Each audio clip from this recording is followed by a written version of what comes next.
tell us who your starting five will be for Friday night? Do you not know, or do you just not want to say right now? Or? Yeah, I'm going to hold off on that. I mean, I got a general idea, but based on I started the same group for the 2 scrimmages, but we've got probably 7 guys who could start. It's really interchangeable, but I'm going to watch this week and try to get a feel a little more for James Madison, looking at their personnel, and a lot of times that determines it as well, how they go. And again, the game will dictate it. And now, as tell our guys, the opportunity it's about playing and not getting too hung up on that. But I know starting is an honor to some guys. But I've got a rough idea. We'll start with Malcolm. How's that? So we'll go with him. And but we got some guys. But no, I think I've got a decision to make on the interior, because we have we got 3 guys between Anthony, Mike, and Darian. All 3 could start, but I'll probably go with 2 of those 3 and just decide this week what we'll do. And I've got a good idea, on the perimeter. But what do you think of the matchup with JMU? They obviously have a couple guys suspended as well for that opener. Right. Yeah. I said on the teleconference, they don't have film for us to view, nor can they watch us. So there's always that uncertainty. So it's just being as ready as you can, especially knowing that it's going to be a terrific environment there.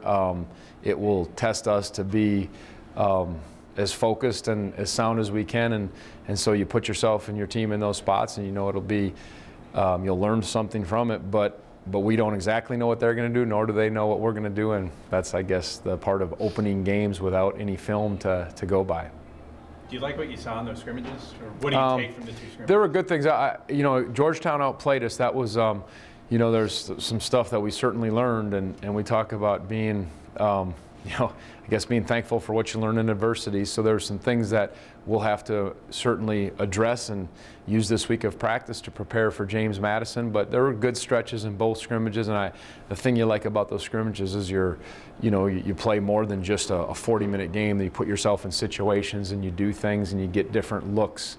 And we've done this for the last few years to try to make the most of it. And again, I guess I was in the middle of the road as far as some things I did like, and some guys had some nice performances even in the Georgetown game, but there were some areas that if we don't become consistent at and address, it'll be challenging for us.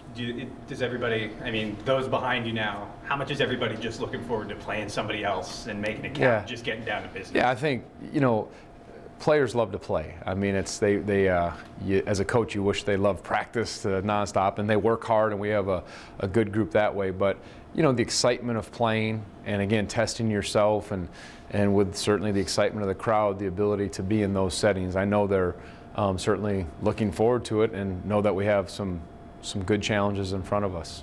Do you see anybody maybe ready to take that next step, ready to become a bigger part of the team this year? Well, in the first press conference we did, I kind of point to all the guys that are now upperclassmen that have gone from that second year to third year, and you'd like to see them take steps with consistency. But I think it's premature for me to say this guy until you watch it play out in games in front of people in those settings, because it is, as much as you practice and do scrimmages, the games themselves are different, and everybody responds to those situations differently. So, I hope that you see an improvement in all of our guys that are returning. We haven't got to have London or Evan out there on the court in the scrimmages, so that remains to be seen. But hopefully, people will see a difference in the guys that have returned physically and even with their game and maturity level. And then with the first years,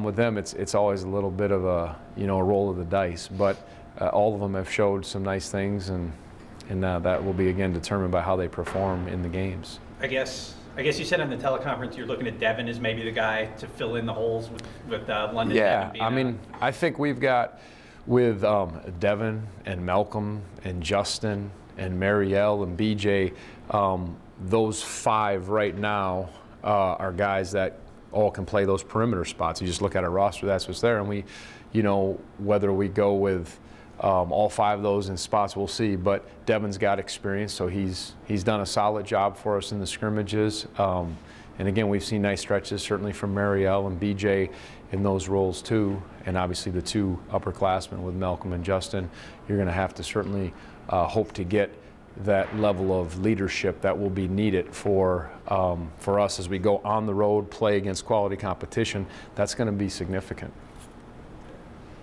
But what's this like for you as a coach going into the first game? And like you talked about the uncertainty of you've seen what guys have done in the scrimmage, but you don't know what it's going to be like until. What is this like? The anticipation, I guess, like for you as a coach. Curious. Yeah, that's it. You're certainly excited. You're a little worried. You know, you think about that boy. You go into tough. So all those things come into play. They're all in there. But you train your guys to be as ready as you can. And I guess the best way to look at it is I think you really embrace the challenge of the moment, and then you deal appropriately with the aftermath. And I think that's all you can do when you head into these. So there's a great challenge. You know, we're without two of our guys. They're without two of their guys. There's the unknown of both teams, and it's going to be a road setting, a hostile environment. Embrace that challenge. You're coming in. They're going to come after you. You know, you'll be the hunted in a way. Embrace that challenge.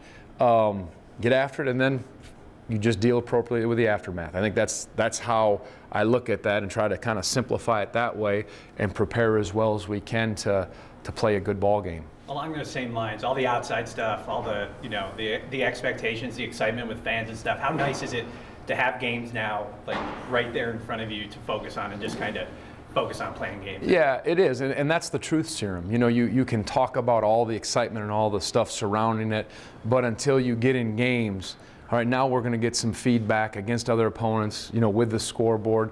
And again, it comes down to us playing as well as we can play and being at our best. But that is the report card. All right, where are we at now as we're playing, as we go into different settings and play different teams? And where do we need to improve? Where are we strong? What are the adjustments so we keep getting better and better as this season progresses? And yeah, it's time for that for sure.